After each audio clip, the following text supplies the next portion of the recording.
ओम शांति। अॼु जी मिली तारीख़ 19/2/2025। अॼु मिठा मिठा बाप दादा चवनि था मिठी मिठी ॿार तव्हां हाणे ताईं जो कुझु पढ़ियो आहे उनखे भुलिजी वञो। जीते जी मरण माना सभु कुझु भुलिजणु, पिछलो कुछ भी याद न अचे। पिछलो कुछ भी याद न अचे असांखे। प्रश्न जो पूरी जीते जी मरिया न आहिनि उन्हनि जी निशानी छा हूंदी? जो जीते जी पूरा मरिया न आहिनि उन्हनि जी निशानी छा हूंदी? उत्तर आहे उहो बाप सां बि आर्ग्यू कंदा रहंदा, शास्त्रनि जो मिसाल ॾींदा रहंदा। जो पूरा मरी विया आहिनि उहे चईंदा बाबा जो ॿुधाईंदा आहिनि उहो ई सच आहे। असां अधु कलाक जो ॿुधियो उहो कूड़ ई हुयो, हिन करे हाणे उनखे मुख सां बि न लाइ मुख में बि न लायूं।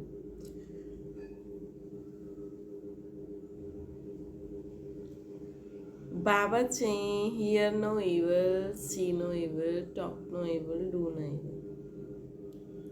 गीता ओम नमो शिवाय। ओम शांति। ॿारनि खे सम्झायो आहे जॾहिं शांति में विहारंदा आहियो, जंहिंखे नेष्टा अक्षर ॾिनो आहे इहे ड्रिल कराइबी आहे। हाणे बाप बि रूहानी ॿारनि खे सम्झाईंदा आहिनि कि जो जीते जी मरिया आहिनि, चईंदा आहिनि असां जीते जी मरी चुकिया आहियूं। जीअं मनुष्य मरंदो आहे त सभु कुझु भुलिजी वेंदो आहे न, सिर्फ़ु संस्कार रहिजी वेंदा आहिनि। हाणे तव्हां बि बाप जो ठही करे दुनिया सां मरी विया आहियो। बाप चईंदा आहिनि तव्हां में भक्ति जो संस्कार हुया,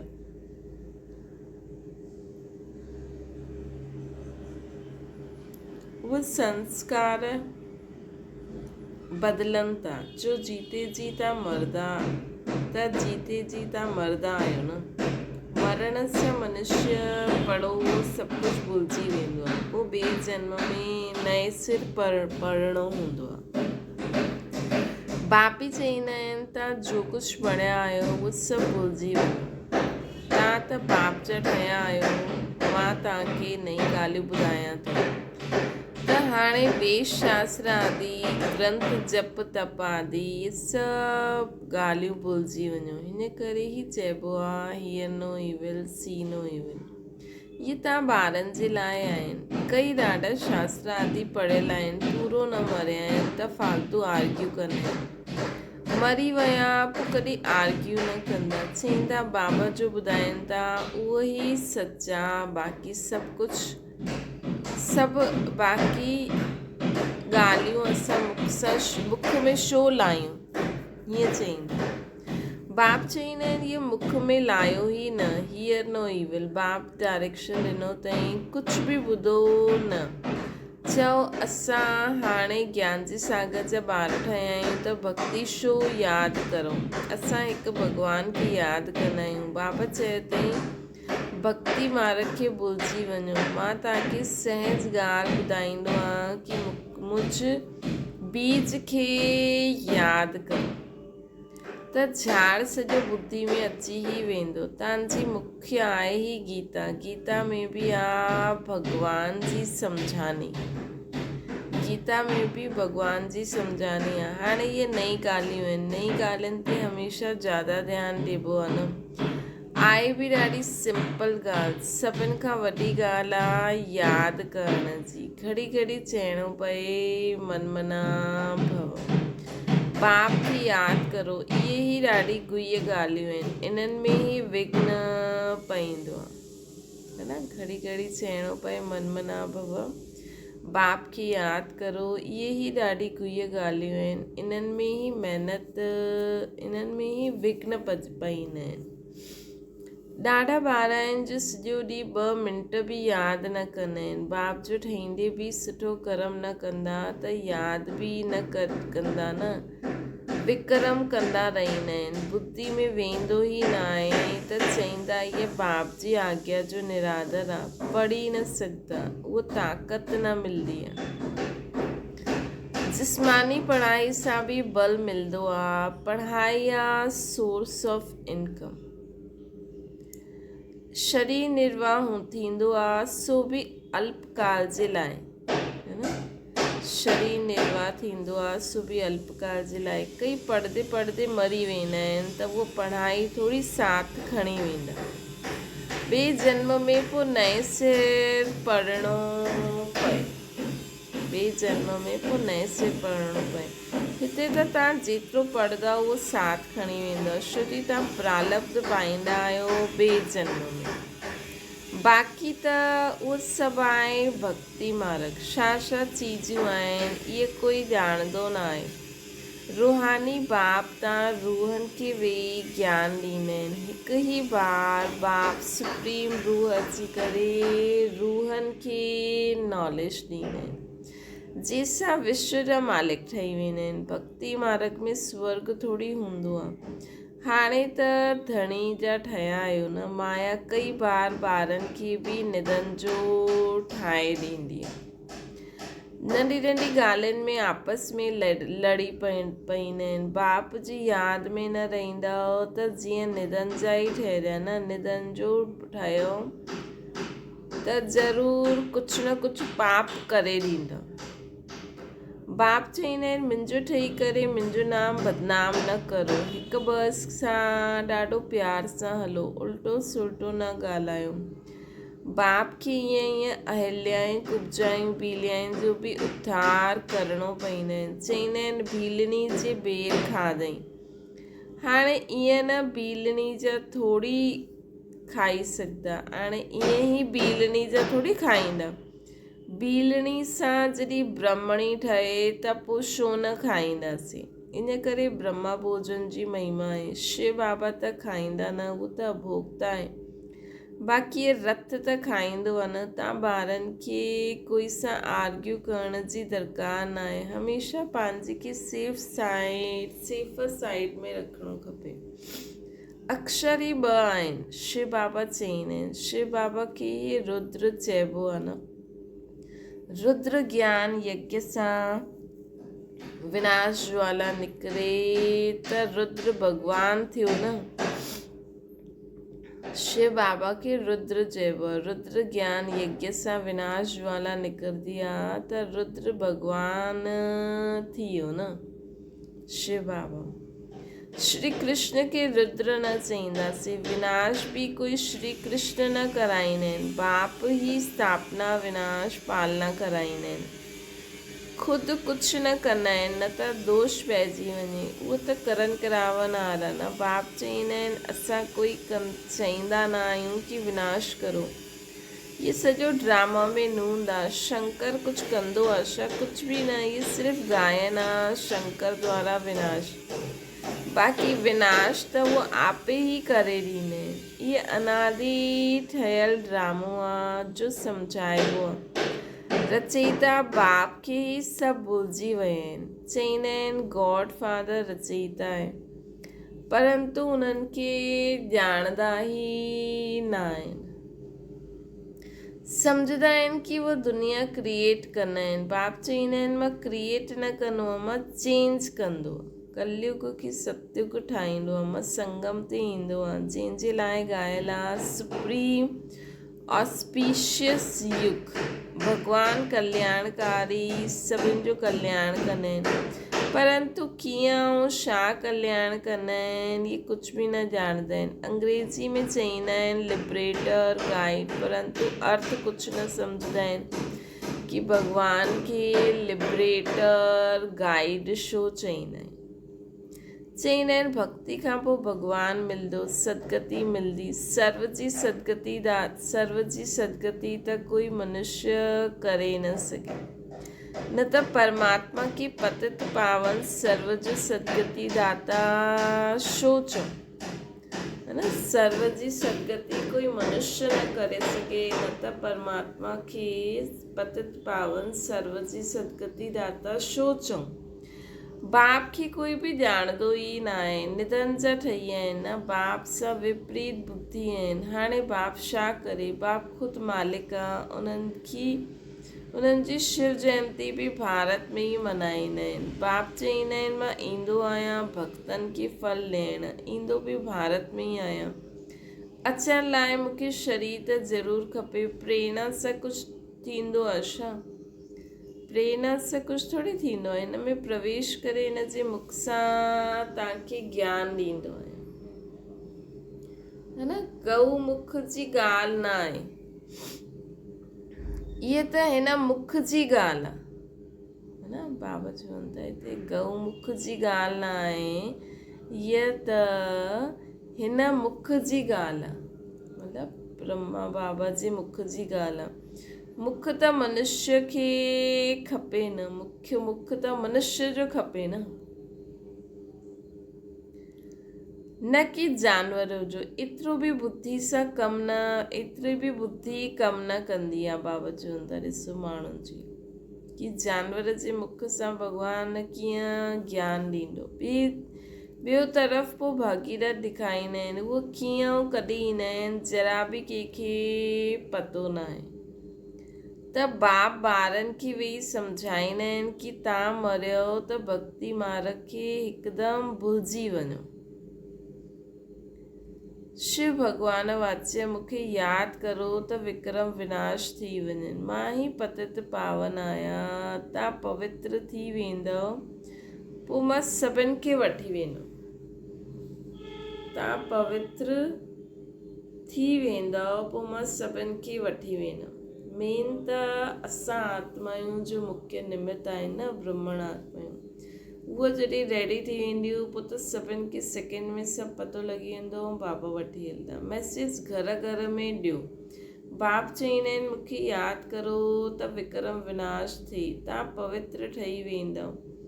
विनाश साम्हूं बीठो आहे न, तव्हां सॾ बि कंदा आहियो, हे पतित पावन अचो, पतितनि खे पावन ठाहियो।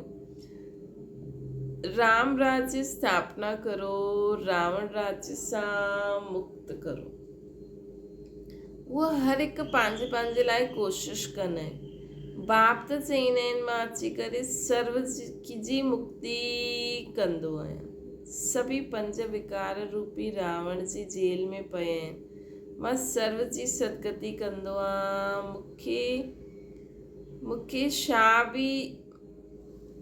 मूंखे चईंदा बि आहिनि दुख हरता सुख हरता। राम राज्य त ज़रूरु नई दुनिया में थींदो न। त बाबा ही पतित पावन, बाबा ही मुक्तिदाता, बाबा ही विक्रम खे विनाश करण वारा, पवित्र ठाहिण वारा, सर्व जी सदगति करण वारा। ॾिसो बाबा ख़ुदि जे बारे में ख़ुदि ई ॿुधाइनि था, लेकिन कहिड़ो निरंकारी पन सां ॿुधाइनि था। हीअं त कोई माण्हू ख़ुदि जे लाइ चए मां हीअं कंदो आहियां, हीअं कंदो आहियां, कहिड़ो अहंकार अची वेंदो। त बाबा चवनि था तव्हां पांडवनि जी हाणे आहे प्रीत बुद्धि। कोई जी त फौरन प्रीत बुद्धि थी वेंदी आहे, कोई जी आहिस्ते आहिस्ते प्रीत बुद्धि थींदी आहे। कोई त चईंदा आहिनि बसि असां सभु कुझु बाप खे सरेंडर कंदा आहियूं, सवाइ हिक जे ॿियो कोई रहियो ई न आहे। सभिनि जो सहारो हिकु गॉड ई आहे न। केतिरी सिंपल सां सिंपल ॻाल्हि आहे। बाप खे यादि करो, चक्र खे यादि करो त चक्रवर्ती महाराजा महारानी ठही वेंदव। ये स्कूल ई आहे विश्व जो मालिक ठहिण जो। तॾहिं चक्रवर्ती राजा नाम पियो आहे न। चक्र खे ॼाणण सां पोइ चक्रवर्ती ठहींदा आहियूं। ये बाप ही सम्झाईंदा आहिनि, बाक़ी आर्ग्यू कुझु बि न करणी आहे। चओ भक्ति मार्ग जी सभु ॻाल्हियूं छॾो। हाणे सभु भक्ति मार्ग जी ॻाल्हियूं छॾो। बाप चईंदा आहिनि मूंखे यादि करो। मूल ॻाल्हि ई आहे हीअ, जो तीव्र पुरुषार्थी हूंदा उहो जोर सां पढ़ाई में लॻी वेंदा। जंहिंजो पढ़ाई में शौक़ु हूंदो आहे उहो सवेरे उथी करे पढ़ाई कंदा आहिनि। भक्ति वारा बि सवेरे उथंदा आहिनि। नौदा भक्ति केतिरी कंदा आहिनि। जॾहिं सिर कटणु लॻंदा आहिनि त साक्षात्कार थींदो आहे। हिते त बाबा चईंदा आहिनि इहे साक्षात्कार बि नुक़सानकारक आहे। साक्षात्कार में वञण सां पढ़ाई ऐं योग ॿई बंदि थी वेंदा आहिनि। टाइम वेस्ट थी वेंदो आहे न। हिन करे ध्यानु आदि जो शौक़ु त बिल्कुलु बि न रखिणो खपे। इहा बि वॾी बीमारी आहे जंहिंमें माया जी प्रवेशता थींदी आहे। जीअं लड़ाई जे समय न्यूज़ ॿुधाईंदा आहिनि त विच में ईअं कोई ख़राबी करे ॾींदा आहिनि जो कोई ॿुधी न सघे। माया बि ॾाढनि खे विघ्न विझंदी आहे, बाप खे यादि करणु न ॾींदी आहे। सम्झाइबो आहे हिननि जी तक़दीर में विघ्न आहे। ॾिसबो आहे कि माया जी प्रवेशता त न आहे, बेक़ाइदे त न कुझु ॻाल्हाईंदा आहिनि। पोइ झटि बाबा हेठि उतारे ॾींदा आहिनि। ॾाढा मनुष्य चईंदा आहिनि असांखे सिर्फ़ु साक्षात्कार थिए त एतिरो सभु धन माल आदि असां तव्हांखे ॾेई छॾूं। बाबा चईंदा आहिनि इहे तव्हां पाण वठी रखो, भॻवान खे तव्हांजे पैसनि जी दरगाह न आहे। बाप खे ॼाणंदा, बाप ॼाणंदा आहिनि हिन पुराणी दुनिया में जो कुझु आहे सभु भस्म थी वेंदो। बाबा छा कंदा? बाबा पर त फुरी तलाव थींदो आहे। बाबा जे डायरेक्शन ते हलो, हॉस्पिटल कम यूनिवर्सिटी खोलो, जाते कोई बि अची करे विश्व जो मालिक ठही सघे, है न। 3 पैर पृथ्वी ते वियो, तव्हांखे मनुष्य खां देवता, नर सां नारायण ठाहिणो है न। 3 पैर पृथ्वी ते वेही तव्हांखे मनुष्य खे नर सां नारायण ठाहिणो, परंतु 3 पैर पृथ्वी जा बि न मिलंदा आहिनि। बाबा चईंदा आहिनि मां तव्हांखे सभी वेद शास्त्रनि जो सार ॿुधाईंदो। इहे शास्त्र आहिनि सभु भक्ति मार्ग जा। बाबा कोई निंदा न कंदा आहिनि। इहे त खेल ठहियलु आहे, इहे सिर्फ़ु सम्झाइण लाइ चइबो आहे त पोइ बि खेल न, खेल में ई खेल जी असां निंदा न करे सघंदा आहियूं। असां चईंदा आहियूं ज्ञान सूर्य ज्ञान चंद्रमा, त पोइ उहा चंद्रमा आदि ते वञी करे ढूंढंदा आहिनि। हुते कोई राजा ई रखी आहे छा? जापानी माण्हू सूर्य खे मञंदा आहिनि, असां चईंदा आहियूं सूर्यवंशी। उहे चईंदा आहिनि उहा पोइ सूर्य जी वेही पूजा कंदा आहिनि। ॾिसो जापानीज़ माण्हू सूर्य खे पाणी ॾींदा आहिनि, त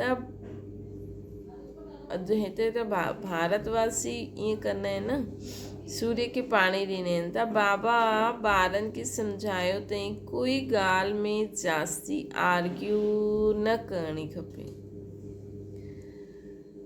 जापानीज़ माण्हू बि कंदा हूंदा ईअं, उहो सूर्य खे मञंदा आहिनि, सूर्यवंशी जे कारण। बाप ई हिकु ॻाल्हि ई हिकु ॿुधायो। बाप चईंदा आहिनि मामिकम यादि करो त पावन थी वेंदव।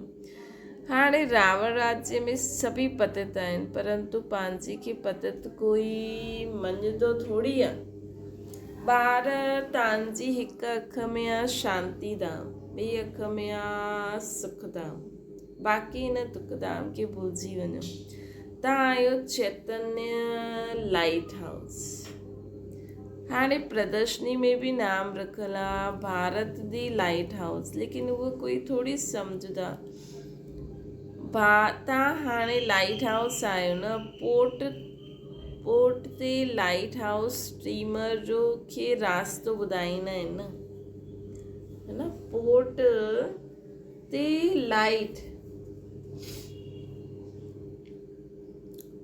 ते लाइट हाउस स्टीमर खे रास्तो ॿुधाईंदा आहिनि। तव्हां बि सभिनि खे रास्तो ॿुधाईंदा आहियो मुक्ति जीवन मुक्ति धाम जो। तव्हां बि सभिनि खे रास्तो ॿुधाईंदा आहियो मुक्ति जीवन मुक्ति धाम जो। जॾहिं कोई बि प्रदर्शनी में ईंदा आहिनि त ॾाढो प्रेम सां चओ गॉड फादर त सभिनि जो हिकु ई आहे। जॾहिं कोई प्रदर्शनी में ईंदो आहे त ॾाढो प्रेम सां चओ गॉड फादर त सभिनि जो हिकु ई आहे न। गॉड फादर या परमपिता परमात्मा चईंदा आहिनि कि मूंखे यादि करो त ज़रूरु मुख द्वारा चईंदा न, है न। गॉड फादर मतिलबु परमपिता परमात्मा। गॉड फादर या परमपिता परमात्मा चईंदा आहिनि मूंखे यादि करो त ज़रूरु मुख द्वारा चईंदा न। ब्रह्मा द्वारा स्थापना, असां सभु ब्रह्मण ब्रह्मणियूं आहियूं। ब्रह्मा मुख वंशावली, तव्हां ब्रह्मणनि जी ई उहा ब्रह्मण बि महिमा ॻाईंदा आहिनि। ब्रह्मण देवताए नमः। ऊच ते ऊच आहे ही हिकु बाप। उहे चईंदा आहिनि मां तव्हांखे ऊच ते ऊच राजयोग सेखारींदो आहियां जंहिंसां तव्हां सॼे विश्व जा मालिक ठहींदा। ऊच ते ऊच आहे ही हिकु बाप। उहे चईंदा आहिनि मां तव्हांखे ऊच ते ऊच राजयोग सेखारींदो आहियां जंहिंसां तव्हां पूरे विश्व जा मालिक ठही वेंदा। उहो राजा ई तव्हां सां कोई छीने न सघे। भारत खे विश्व जो राज्य हुयो। भारत खे विश्व जो राज्य हुयो। भारत जी केतिरी महिमा आहे। हाणे तव्हां ॼाणंदा आहियो कि असां श्रीमत ते इहे राज्य स्थापना करूं था। हाणे तव्हां ॼाणंदा आहियो असां बाप जी श्रीमत ते हली करे इहे राज्य स्थापना करूं था। कहिड़ो? स्वर्ग। स्वर्ग जो राज्य स्थापना करूं था। अच्छा मीठे मीठे सिकी लदे ॿारनि प्रति माता पिता बाप दादा जो याद प्यार ऐं गुड मॉर्निंग। रूहानी बाप जी सभिनि रूहानियुनि ॿारनि खे नमस्ते। असांजी बि रूहानी माता पिता बाप दादा खे याद प्यार गुड मॉर्निंग ऐं नमस्ते। धारणा जे लाइ मुख्य सार आहे तीव्र पुरुषार्थ ठहिण लाइ पढ़ाई जो पूरो शौक़ु रखणो आहे। तीव्र पुरुषार्थी ठहिण लाइ पढ़ाई जो पूरो शौक़ु रखणो आहे। सवेरे सवेरे उथी करे पढ़ाई पढ़णी खपे असांखे। तीव्र पुरुषार्थी ठहिण लाइ पढ़ाई जो पूरो शौक़ु रखणो आहे। सवेरे सवेरे उथी करे पढ़ाई पढ़णी आहे। साक्षात्कार जी आश न रखणी आहे असांखे। इन में बि टाइम वेस्ट थी वेंदो आहे। सवेरे सवेरे उथी करे पढ़ाई करो, साक्षात्कार जी आश न रखो, इन में बि टाइम वेस्ट थी वेंदो आहे। ॿियो आहे शांतीधाम सुखधाम खे यादि करो, हिन दुखधाम खे भुलिजी वञो। कंहिंसां बि आर्ग्यू न करणी आहे। प्रेम सां मुक्ति जीवन मुक्ति जो रास्तो ॿुधाइणो आहे। वरदान आहे सदा सुख जे सागर में लवलीन रहण वारा अंतर्मुखी ठहो। चइबो बि आहे न अंतर्मुखी सदा सुखी। जो ॿार सदा अंतर्मुखी भव जो वरदान प्राप्त करे वठंदा आहिनि उहे बाप समान सदा सुख जे सागर में लवलीन रहंदा आहिनि। सुखदाता जा ॿार स्वयं बि सुखदाता ठही वेंदा आहिनि, है न। सुखदाता जा ॿार स्वयं बि सुखदाता ठही वेंदा आहिनि। सर्व आत्माउनि खे सुख जो ई खज़ानो बांटंदा आहिनि। सुखदाता जा ॿार स्वयं ई सुखदाता थी वेंदा आहिनि। सर्व आत्माउनि खे सुख जो खज़ानो बांटंदा रहंदा आहिनि। त हाणे अंतर्मुखी ठही अहिड़ी संपन्न मूर्ति ठही वञो जो तव्हां वटि कोई बि कहिड़ी बि भावना सां अचे पंहिंजी भावना संपन्न करे वञे न। बुरी भावना सां अचे त उहो संपन्न करो न। सुठी भावना सां अचे त असां हुनजी भावना हुनखे संपन्न करे वञे। पंहिंजी भावना संपन्न करे वञे। उहा असांजी भावना सुठी हूंदी तॾहिं त करे वेंदो न। जीअं बाप जे खज़ाने में अप्राप्त कोई वस्तु न, उहा तव्हां बि बाप समान भरपूर ठहो। उहो कॾहिं थींदासीं जॾहिं असां अंतर्मुखी ठही सदा बाप जीअं सुख जी सागर बाप समान मास्टर सुख जी सागर स्वरूप थी वेंदासीं। तॾहिं ई कोई बि ईंदो त असां उन्हनि जी भावना सुठी भावना खे पूरी करे सघंदासीं। स्लोगन आहे रूहानी शान में रहो त कॾहिं बि अभिमान जी फीलिंग न ईंदी। सदा रूहानी शान में रहो कि मां सुख सागर जो ॿार मास्टर सुख सागर आहियां। सर्व गुण सर्व शक्ति सर्व ज्ञान सां संपन्न आत्मा सागर जो ॿार मास्टर सागर आहियां सभिनि में। त असांखे कॾहिं बि कंहिं ॻाल्हि जो अभिमान न ईंदो। अव्यक्त इशारो, एकांत प्रिय ठहो, एकता ऐं एकाग्रता खे अपनायो। पंहिंजे खे सदैव अंडरग्राउंड अर्थात अंतर्मुखी ठाहिण जी कोशिशि करो। अंडरग्राउंड भी सॼी कारोबार हलंदी आहे। वैसे अंतर्मुखी थी करे कार्य करे सघंदा आहियो न। अंतर्मुखी थी करे कार्य करण सां हिकु त विघ्न सां बचाव, ॿियो समय सां बचाव, टियों संकल्पनि सां बचाव। संकल्पनि जो बचाव बचत थी वेंदी आहे।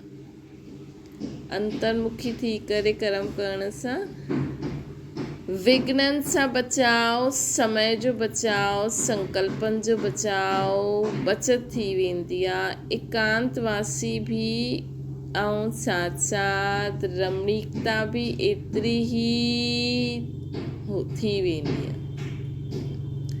अंतर्मुखी थियण सां सभु बची भी वेंदो आहे, एकांतवासी भी थी वेंदा आहियूं ऐं रमणीकता भी ईंदी आहे। छोकी बाबा सां संग हूंदा आहियूं न त हर ॻाल्हि में कुझु न कुझु असांखे राज जेको आहे उहो समायल, उहो नज़र अची वेंदा आहियूं त असां हमेशह प्रसन्न चित रहंदा आहियूं।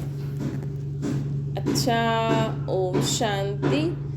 बाबा की याद करो।